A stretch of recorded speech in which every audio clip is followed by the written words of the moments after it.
Alright, what's going on everyone? Since Wizards of the Coast refuses to acknowledge that Challenger decks ever existed, I've taken it upon myself to build budget versions of competitive decks, and today we're building Pioneer Abzan Greasefang. This deck is currently more like a tier 2 deck. You'll find it in maybe like the top 20 decks, but it's pretty low. It's very capable of doing some incredibly powerful things, but it's also very vulnerable to sideboard hate. However, if you're playing casually or if you just want a new deck to play at Friday Night Magic, you can get this going for very cheap. So the way this deck wins is by getting Parhelion into the graveyard and reanimating it with Greasefang. So Greasefang is a 3 mana 4/3 that says at the beginning of combat you can return a vehicle from the graveyard to the battlefield. It gains haste, but it has to be returned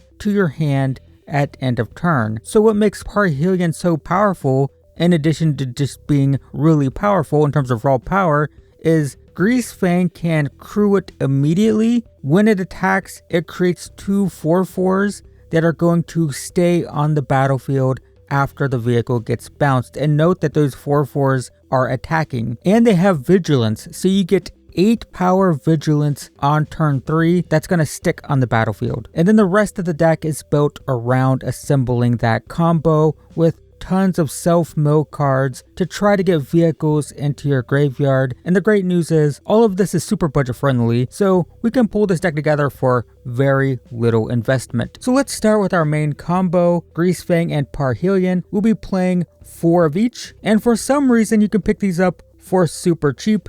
I mean, these used to be much more expensive. You could even pick up super fancy versions of Greasefang if you're feeling frisky, and even those are like under $1 each. But both of these are very affordable, and they bring our total deck price up to just a whopping $1.72. We'll also be playing 4 Esika's Chariot and 2 Sky Sovereign console flagship. The Chariot is like a mini Parhelion. It's only a 4/4, it's not flying, and it makes 2 2/2s. Once again, it'll leave those cats behind when it gets bounced. But while it's significantly less powerful, and we never want to pick this over a Parhelion, if we have a Parhelion, we're going with that. But the upside of this is if we reanimate it on turn 3, it gets bounced back to hand, and we can actually just recast it on turn 4. And you can sometimes just win games on the back of an Esika's Chariot, going super wide with cat tokens. And then the Sky Sovereign is more of a mid-range kind of value card. Deals 3 damage when it enters, deals 3 damage when it attacks to a creature. So if we reanimate it,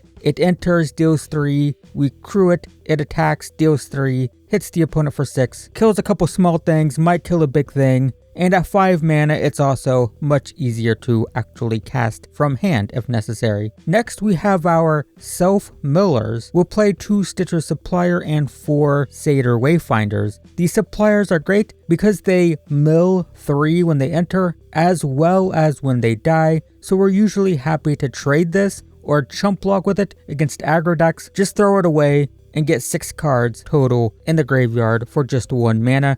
The Wayfinders cost 2, so a bit more expensive. They only mill 4, not 6 total, but they let us return a land to our hand that we milled, and this is critical for making land drops and for color fixing. Remember, this is a 3 color deck, and we're trying to play like a green card on turn 2, and then a black and white card on turn 3, and we have a budget mana base, so this is huge for color fixing, very important. And this brings our total up to $13.36. Next, we have more milling. We have 2 each of Cash Grab, Grizzly Salvage, and Witherbloom Command. The cash mills 4 and returns a permanent to our hand, so it can return Greasefang or a land. Grizzly Salvage does the same thing, but for 5 cards, sort of. So it technically looks at the cards, picks one, then puts the rest in the graveyard. So it dodges graveyard hate, but it's a little bit harder to cast, and I honestly think you can change up these ratios if you like. The command, it only mills 3, and it only returns a land, so in terms of milling, this is our worst mill card, but it has upside with extra modes because you get to choose 2 that can keep you alive against some decks. Like you can gain life against burn, it has creature removal against aggro. You just have a little bit more options there That's why it's usually played. And this brings our total up to just $15.24. Next, we're playing 1 Traverse the Ovenwald and 2 Can't Stay Away. Both of these are here for consistency. The Traverse for 1 mana can find a land, and if we have Delirium, which means we have 4 card types in our graveyard, which remember we're milling, we can just find Greasefang. 1 mana, find a creature, it's going to be Greasefang. So very useful for finding stuff. And then Can't Stay Away is here to reanimate Greasefang from the graveyard if we mill it. The cool thing about this is it has flashback. It's 2 mana, it reanimates something that costs 3 or less. So that's not only Greasefang, but if we already have a Greasefang in play, we could like reanimate one of our millers to get another chance to get a vehicle in the graveyard. So it has lots of utility, and the cool thing about it is it has flashback. So if we mill over it, we can cast it from the graveyard to reanimate a milled or killed Greasefang. So I find that just a couple copies of these floating around the deck doesn't hurt. So these cards are super cheap, but it brings our total up to just $16.96. Next we'll play 4 Raffine's Informant and 3 Bitter Triumph. The reason we're playing these is they are discard outlets, which is important as they allow us to discard our vehicles. Remember that Greasefang returns them to our hand at end of turn. Now typically if it's a Parhelion, it's just going to kill them, but sometimes the opponent has like a board wipe or removal, whatever. Not to mention that sometimes we just draw vehicles and we whiff on milling. We mill a bunch and then we don't hit any vehicles, but we might have a couple in hand, and that's where these come in. They let us discard our vehicles. Raffine's Informant might seem weird if you didn't know how the deck works, right? Like, what the heck is this doing in here? This is like draft chaff. Why would you play this? But the answer is it draws, so it digs for stuff, for combo pieces, and then it discards vehicles. Same thing with Bitter Triumph. There's better removal, but it lets us discard vehicles, and that's important. Bitter Triumph is one of our more expensive cards in the deck outside of the mana base, and it's absolutely worth it. The discard option is an upside for us. We want that. So this brings our total to $22.87. Finally, we'll be playing 2 Duress, and this is the first budget concession we have to make. Everything that you've seen so far is played in the competitive decks, other than maybe Can't Stay Away isn't super popular anymore, but I like it. But this should be Thoughtseize. And they're not even that expensive. They're currently around $8 to $9 each. So 4 of them would cost like 36 bucks. It's a bit too heavy for our budget. We're pretty extreme here. We try to get around $50 or below. I think we're at like 51-ish. I don't know, we'll see at the end of the video, but it's too expensive for us, but it's not bad. And the reason Thoughtseize is so good is not only does it allow you to check your opponent's hand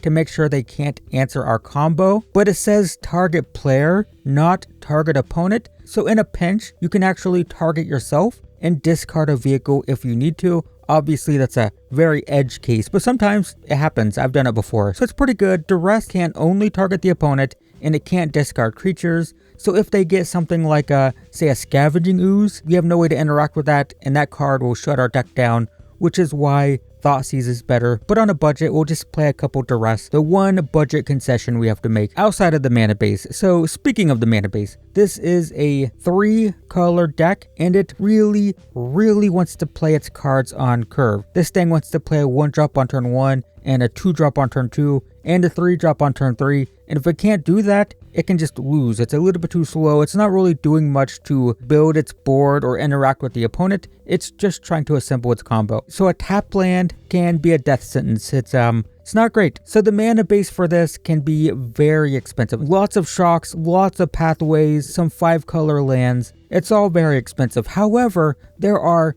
tons of very cheap budget alternatives that actually still work pretty well. First off, we have 4 Caves of Koilos and 4 Llanowar Wastes. These are pain lands, meaning they will make our lives very difficult against aggro decks because we have to pay life to get a color of mana, but these are super cheap. They've been printed so many times, and we can always try to tap them for colorless when we can. But what's important is they enter untapped and they add colors of mana. Doesn't cost an arm and a leg, and it'll work for us. And that brings our mana price up to $7.08 and our total deck price to $30.05. Next we have 4 concealed Courtyards and 4 Razor Verge Thickets. These are fast lands, which is to say they enter untapped in the early game, but tapped in the late game, which we're okay with. We want our lands to enter untapped leading up to Greasefang on turn 3. And because these have finally been reprinted in Standard recently, they're very affordable, which is perfect for us. It brings our mana base price to $16.60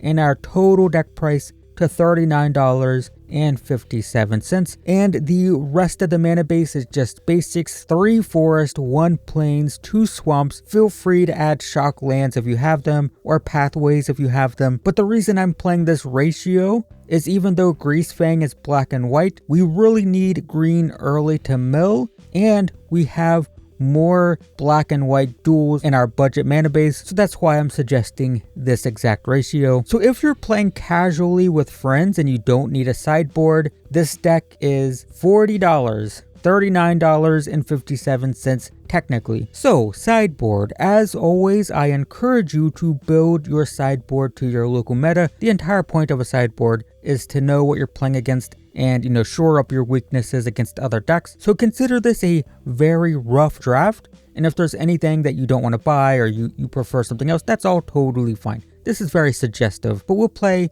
2 Pick Your Poison, 2 Vanishing Verse, and 2 Night of Autumn. All of these are trying to answer our opponent's sideboard hate. This deck, as I've said, is very susceptible to sideboarding. It can be completely dismantled, and hopefully these help. We'll also play an extra Duress and 2 Fatal Push as removal, Duress being another way to target sideboard hate or answer combos that our opponent's doing, and Fatal Push can deal with aggro threats. We also have 2 Damping Sphere, 1 Unlicensed Hearse, and 1 Kutsul's Flanker. How is that pronounced? I don't know. The first shuts down a lot of mana cheating decks, and it also hurts Phoenix because it makes it difficult for them to cast 3 spells in a turn. Hearse is just an amazing graveyard hate card, also happens to be a vehicle, and Flanker just has a lot of utility against a wide variety of decks. We're also playing a single Reckoner Bankbuster, which is just a bunch of card draw and grindy mid-range matchups, and it's another card that, if resources are thin or if your combo is being shut out, you can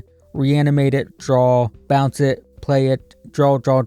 If it trades, it gets reanimated with Greasefang, right? It's like a mid-range card advantage machine if you can't combo kill. And that is going to be it for our budget build of Abzan Greasefang. We barely broke the $50 mark, and the fact that we got this close to a finished meta deck is actually kind of shocking. I didn't realize how much of this deck is budget before I started working on this guide, and as I've said, a major reason for that is just how vulnerable this deck can be after sideboarding. But in casual kitchen table magic, this thing's kind of brutal. Everyone's gonna hate you for playing this deck. I made a video titled Carl's Reanimator that was basically a version of this deck from 2002 that everyone hated, and that would be like basically this deck today. It's kind of stupid in casual kitchen table magic, but yeah, even after sideboard hate, this deck is still in the meta. It's still like a top 20 deck. It's a tier 2 deck. It's still top 8s major tournaments regularly, so it can fight through sideboard hate with enough skill, but it is something that